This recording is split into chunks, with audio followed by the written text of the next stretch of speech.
Hi everyone, welcome back to the Movie Reviewers 100. My name is Scott, also known as Cineram here on YouTube.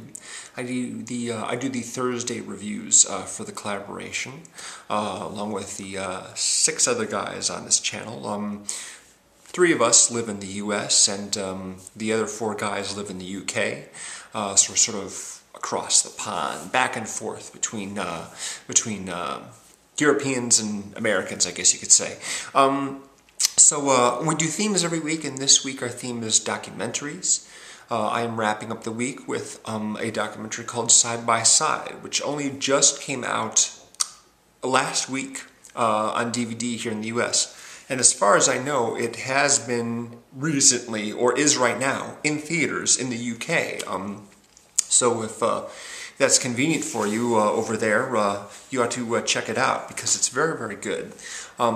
This documentary was not directed by, but was produced and hosted and narrated and primarily starring Keanu Reeves, who interviews a long list of notable filmmakers about the transition that is happening right now in the film industry between shooting and showing films on actual film versus shooting and showing them digitally. This is a transition that began, I want to say maybe in 2000 with the Lars von Trier film Dancer in the Dark. Lately there have been, there's going back into the late 90s, there was a number of different sort of low-budget indie movies that were shot with handheld cameras, just whatever the best technology that was available. Lars von Trier is one of the first guys, along with Thomas Vinterberg, to use, consumer-grade video cameras for film, because it allows for a lot more shooting and less tinkering around with lights and changing of magazines. You have a tape that could be an hour long or more that you could shoot with without having to change film magazines every 10 minutes. But of course, a lot of people didn't think that was a good idea because the quality of video is lower than that of film. However, a lot of time has passed since then, 13 years, and the technology has improved dramatically since then. Now you've got guys like David Fincher and Steven Soderbergh and Robert Rodriguez who swear by digital, and they'll never go back to shooting on film because it's the ease of use is so much better, and they have so much more control over what they're shooting. Those 3 guys, along with Richard Linklater, Martin Scorsese, Christopher Nolan, and a few other, George Lucas, of course, some very, very prominent people in the film business sat down with Keanu to answer some of their questions and give their own sort of perspectives on how film is going away and digital is replacing it. Slowly but surely. There are still plenty of movies being shot on film in the Hollywood industry, but if you're a low-budget filmmaker, chances are, 49 times out of 50 they're shot digitally now with whatever the highest grade video cameras that they can get. And of course, the ones that are available to professionals are much, much better than anything in the consumer grade. They're very, very sharp now. The dynamic range as far as colors and lighting, and they can also shoot better in dark locations without a lot of extra rigs and what have you, just capable of that kind of thing more. Some of the recent movies that have been shot all digitally include The Girl with the Dragon Tattoo, of course, The Amazing Spider-Man, which came out last summer, and Drive. Drive is, those are some of the most prominent and well-known films that are shot digitally. And going back to as far as, say, 2006, I was watching movies in the theater not realizing they were digital. Robert Altman's last film, A Prairie Home Companion, was shot with digital cameras, not with film. So that was a little bit surprising me because it just looked like film. So that's a great benefit. Initially, I wasn't really pleased by it because I didn't like the picture quality all that much. I remember seeing in the mid-90s a documentary called Hoop Dreams, which was about a couple of Chicago aspiring young basketball players. And it was shot on video cameras and then cut into a 3-hour documentary and shown in theaters. But the video cameras were not the high-grade cameras that they have now. They weren't high definition. They were ordinary news cameras, and the transfer looked bad. So imagine me sitting, in a theater watching a 3-hour-long documentary about basketball shot on video transferred to film. Man, that was an excruciating experience. That movie's gotten a lot of praise, but I wasn't real big on it at the time. And since that time, of course, we've had more digitally shot movies that didn't look all that good. The one that really stands out to me is Public Enemies, the Michael Mann film with Johnny Depp playing John Dillinger. I think that's an awful-looking movie. It just looks terrible.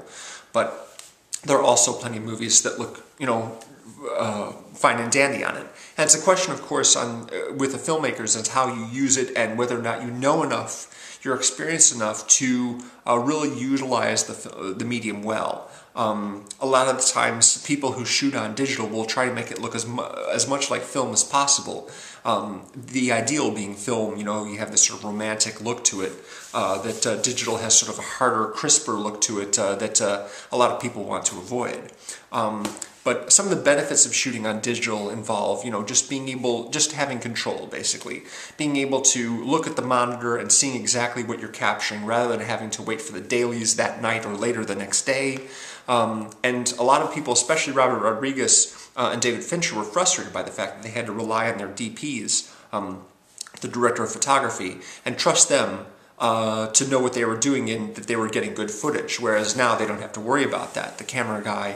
And some people, of course, protest against that. Christopher Nolan, for example, is one of the foremost guys who wants film to stay film. He wants people to be shooting on film because he just feels that it's better quality, not only for shooting but also for showing it and for saving it as well. One of the big issues that the documentary touches on is how do we save all the material that we're shooting on digital?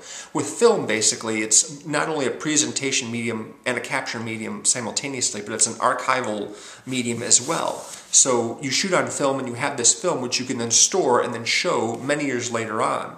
Of course, film degrades along with all other, matter on this planet.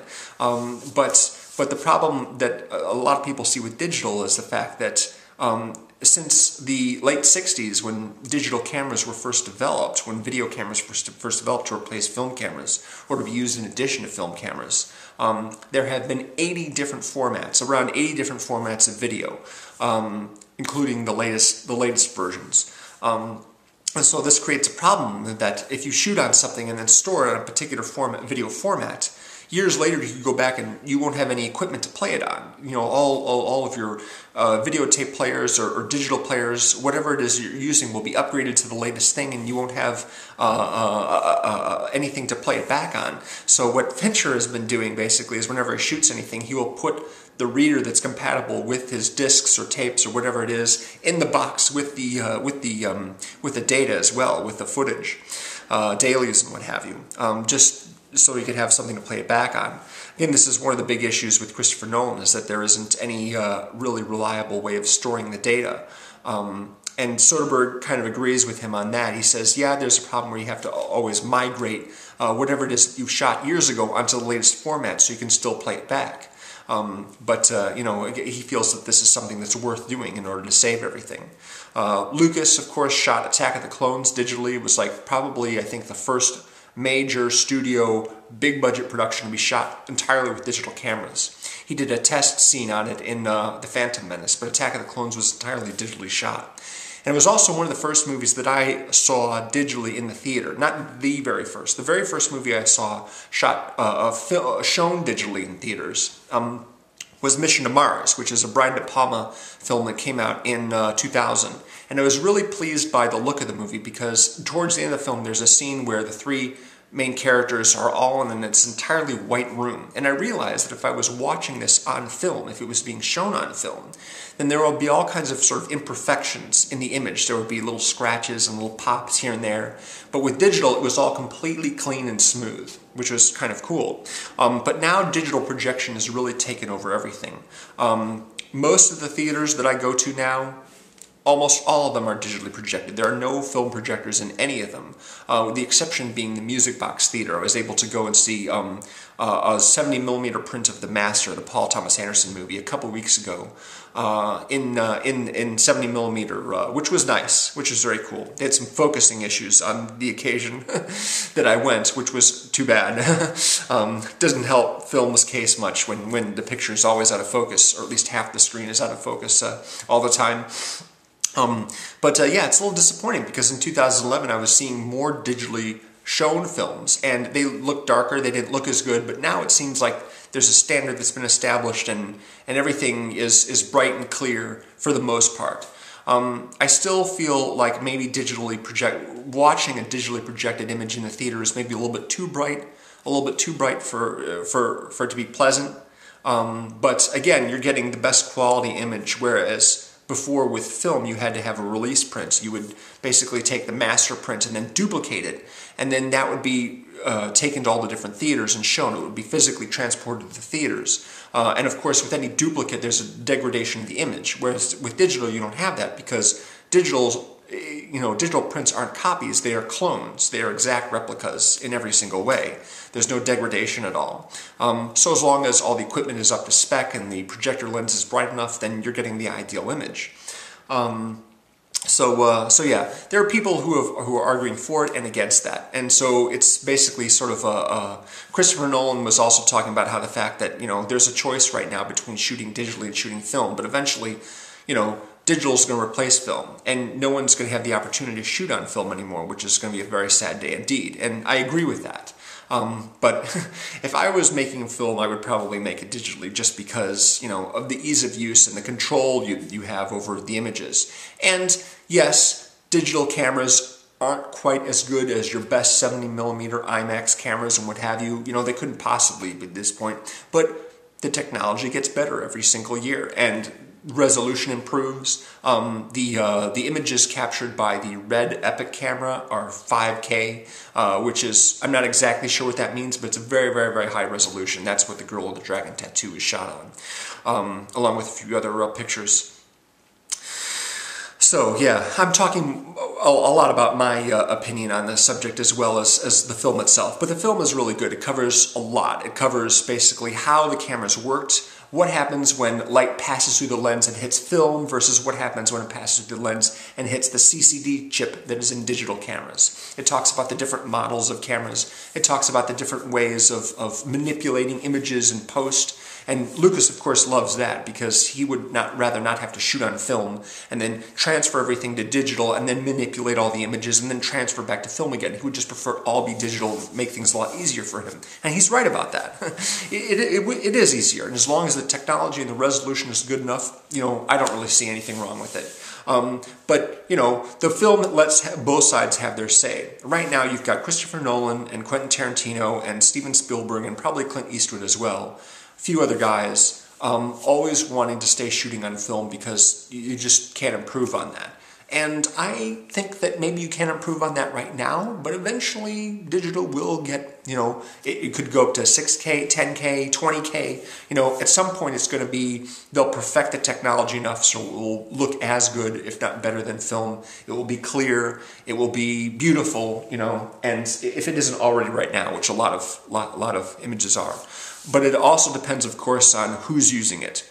If you've got somebody like Michael Mann, who's shooting a lot of handheld stuff, and the lighting isn't all that good, it's going to look like Public Enemies with that video streaky effect, and it's just going to look terrible. Whereas if you have a lot of control over what you're shooting, and you're disciplined into, creating the best image like Fincher is, then it's going to look great. So it all depends on who's using it, of course, just like with film. I mean, there have been plenty of films that have looked bad despite the fact that they've been shot on film, It all depends on who's manning the cameras and handling the equipment.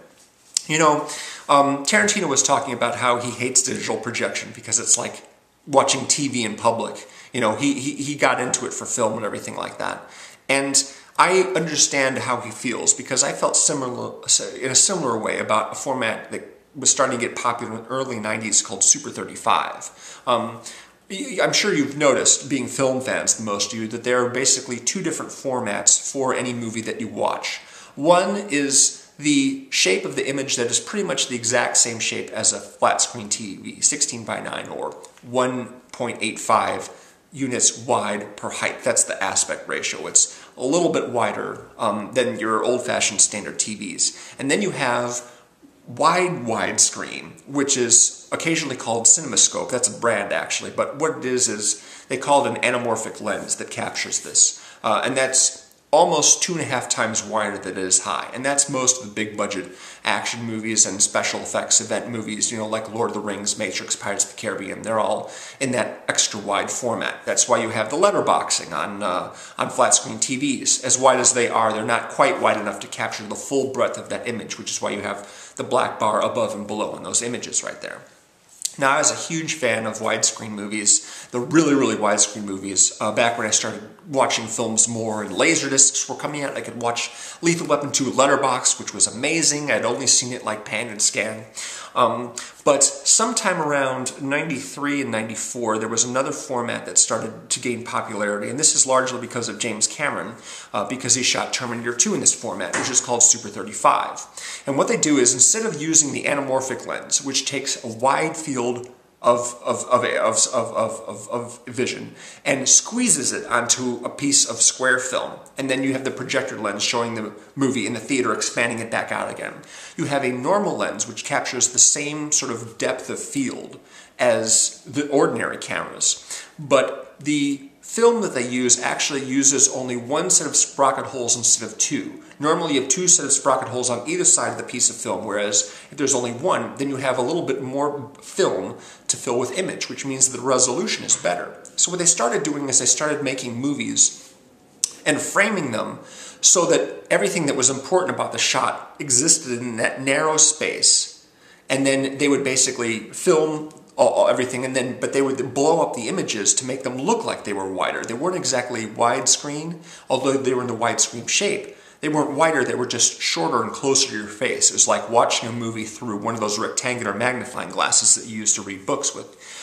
And I really didn't like this at first, because when I found out about it, I was going to theaters seeing these movies, and I'm like, you mean I'm not getting the whole image? There's a picture above and below what I'm seeing right here that is missing, and I'm not going to see that until I watch it on VHS or on cable? That doesn't make any sense. I want to see the entire image.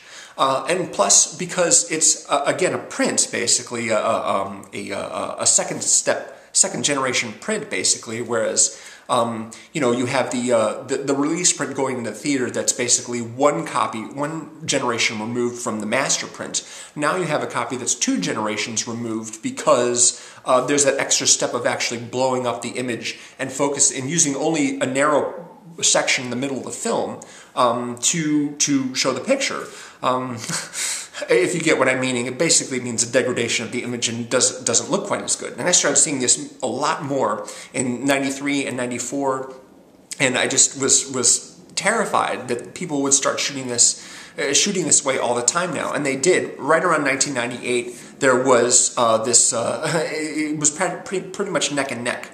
The number of movies shot with the old-fashioned anamorphic lenses and ones that were shot with the ordinary spherical lenses, and then cropped to make it look like widescreen, were just like in equal amounts. And then, you know, then it pulled ahead, because it was a more convenient format to use. But I really wanted the anamorphic movies, the ones that had that widescreen shape to them that's distinctive. Christopher Nolan uses those, you know, and Clint Eastwood uses those. Brett Ratner keeps using anamorphic lenses when he shoots.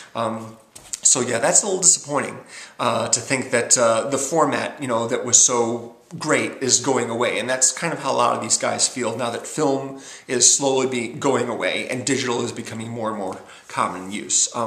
But, you know, I mean, that's evolution. You know, I mean, you got to sort of roll with the times. You got to roll with the punches and say, well, this is where things are headed now. And it's sort of a business thing. It's more economical. It's more practical. It's easier to use. And the technology will be good enough eventually to match film. It may not be quite there yet, but it will be good enough.